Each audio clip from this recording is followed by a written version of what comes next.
Olá, seja bem-vindo à nossa segunda aula da formação em análise de dados. E hoje a gente vai falar para vocês sobre os tipos e formatos de dados. Bom, mas primeiro vamos começar. O que é um dado? O que é dado? A gente pode entender o dado como um valor atribuído a algo, algum fenômeno, algum objeto da natureza. Então eu estou usando como exemplo aqui uma montanha. Existem diversas fontes de dados que eu posso extrair, né, desse objeto, dessa montanha, certo? E aqui eu ressaltei alguns deles, como por exemplo a altura, a temperatura média por estação e o clima ao longo do ano. Tá? Então são alguns valores que eu consigo atribuir à montanha, certo? Mas é importante a gente ter a ideia que esses dados não traduzem exatamente o que é a montanha.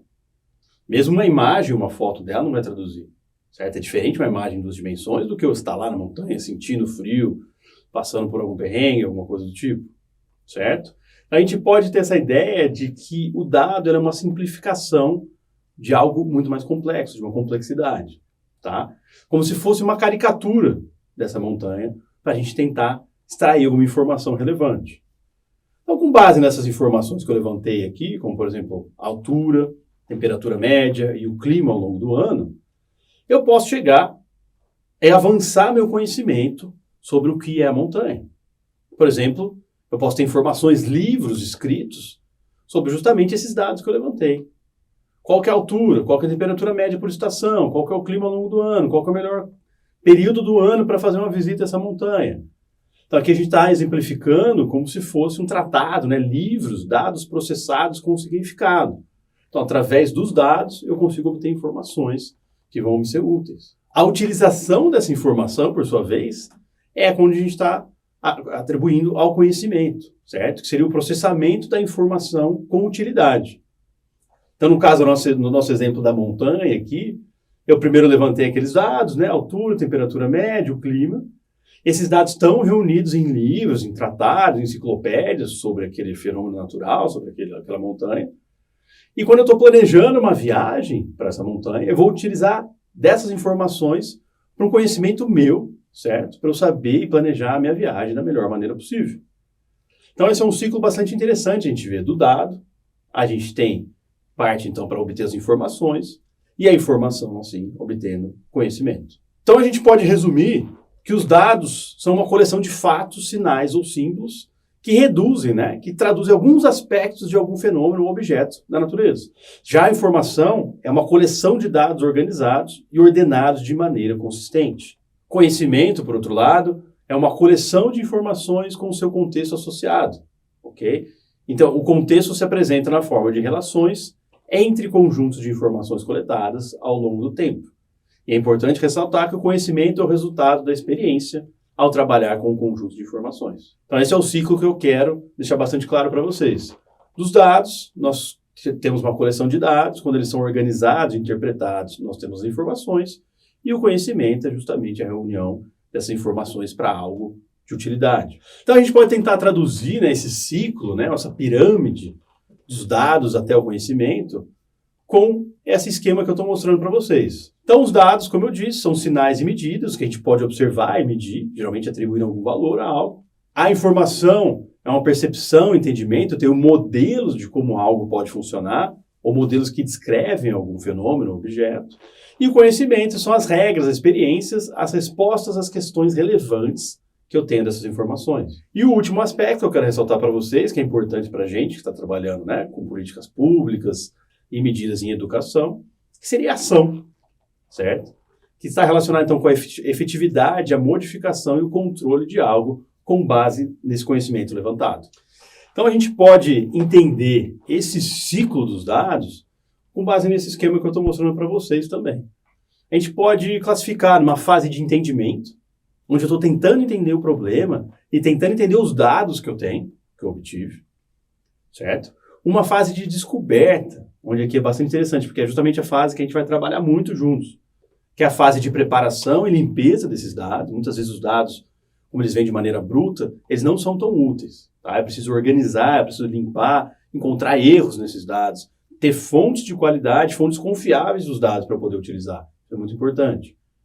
Por isso que nossa formação a gente vai basicamente trabalhar com dados fornecidos pelo INEP, pelo governo federal. Ok? Nessa fase de descoberta, ainda assim, a gente está trabalhando com as análises dos dados. Depois que os dados estão limpos, estão curados, né? A gente fez uma curadoria dos dados, a gente realiza análise deles, que a gente vai trabalhar bastante também, análises estatísticas, análises descritivas, e vamos trabalhar muito com a visualização dos dados. Como eu já mostrei, né, na aula anterior, dependendo do tipo de visualização, nós podemos ter insights ou ideias diferentes do que aquele dado está mostrando para a gente. Então, trabalhar com diferentes formas de visualização ajuda não só a comunicar para outras pessoas, mas ajuda também a gente a entender o próprio dado. Ok? E, por fim, uma fase de aplicação, né, onde tem a avaliação do conhecimento descoberto através daquelas análises, daquelas visualizações, e utilização desse conhecimento para tomar uma ação, e no nosso caso, na área de educação pública. Bom, uma vez visto, então, o ciclo da importância dos dados, né, desde a sua forma bruta até a tomada de decisão, vamos falar agora sobre os tipos de dados que existem. Tá? Então, as variáveis, os meus dados, eles podem ser classificados em duas grandes categorias. As quantitativas ou os dados qualitativos. Certo? Os dados quantitativos, por sua vez, podem ser divididos em dados contínuos ou discretos. Enquanto que as qualitativas podem ser divididas em nominais ou categóricas. Bom, vamos ver cada uma delas agora. As variáveis, os dados quantitativos, que a gente vai trabalhar muito com eles, os dados do INEP, do SAEB, do Censo Escolar, são aqueles dados que são expressos em números e não em categorias, certo? Já os dados quantitativos contínuos, eles estão, uma das melhores definições é que eles estão no intervalo de números reais. Ou seja, são dados que podem assumir qualquer tipo de valor. Por exemplo, a altura de uma pessoa.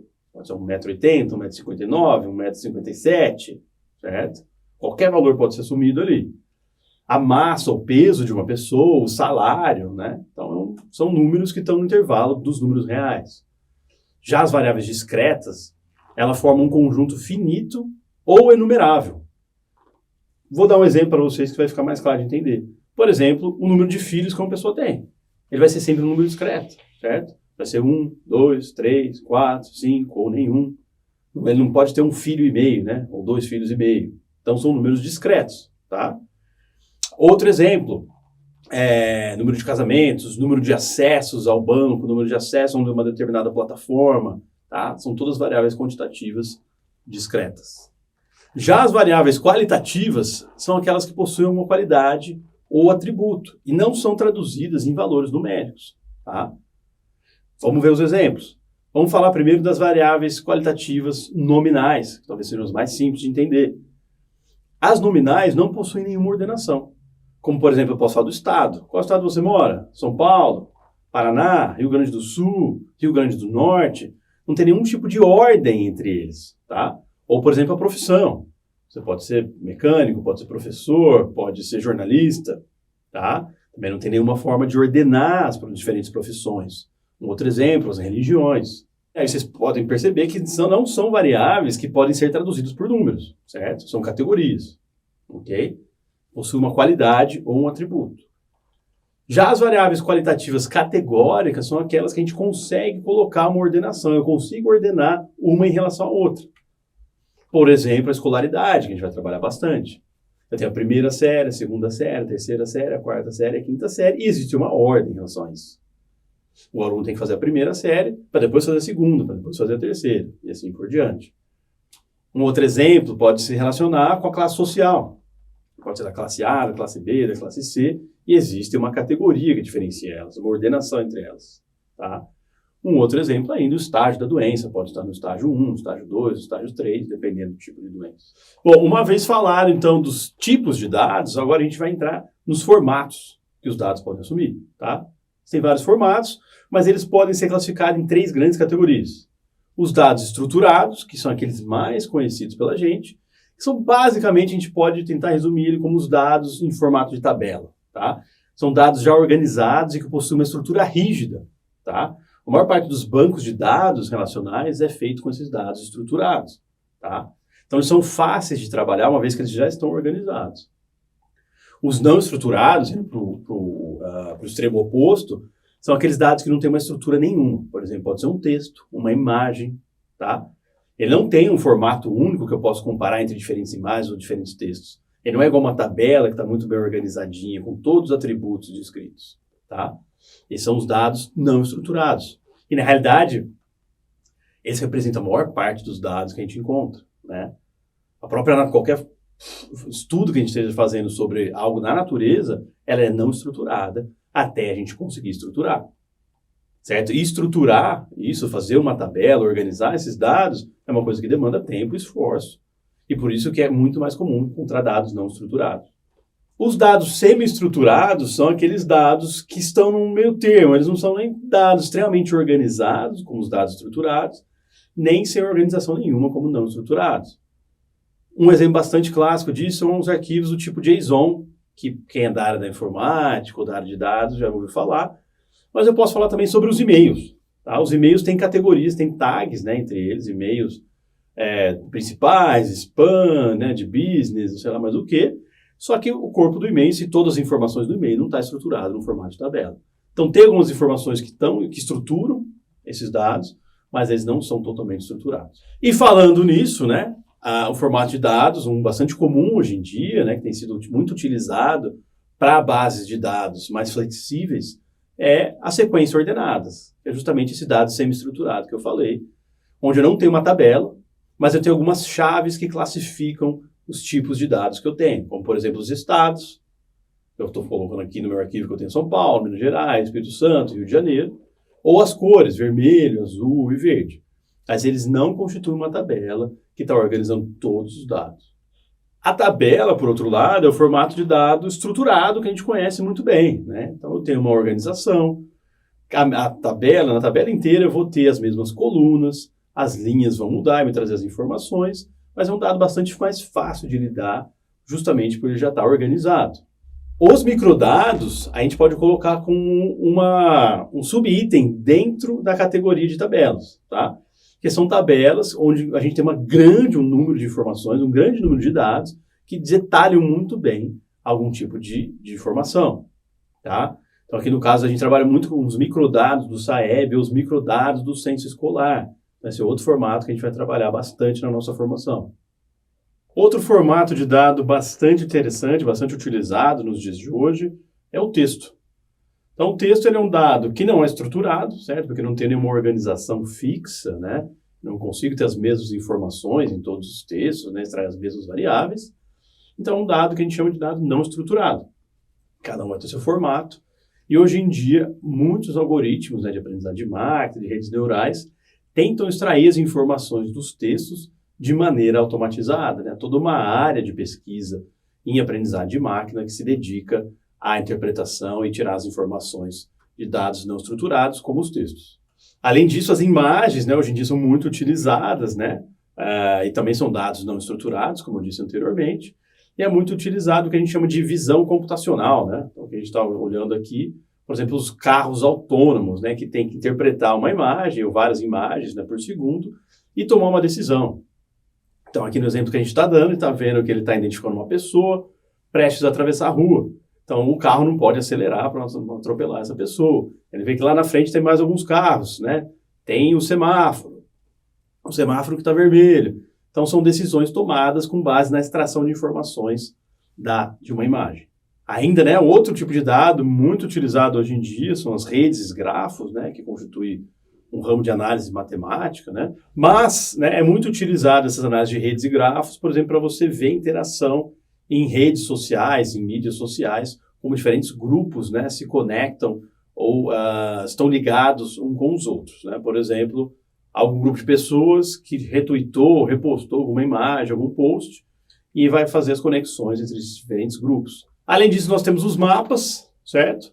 Que, como eu mostrei para vocês na nossa aula, né, eles trazem informações georreferenciadas, né? Então trazem informações espaciais de algum tipo de dado, né? Algum tipo de informação, como, por exemplo, aquele caso onde eu mostrei onde estavam situadas as escolas de melhor desempenho ou de pior desempenho no município. Então, nessa aula, nós vimos sobre o ciclo dos dados, indo desde os dados, que são transformados em informação, conhecimento e uma ação, que no caso aqui seria a ação de uma política pública educacional, no caso específico da nossa formação. Passamos pelos diferentes tipos de dados, dados quantitativos, dados qualitativos, e por fim os diferentes formatos de dados. Então até a próxima aula. Obrigado.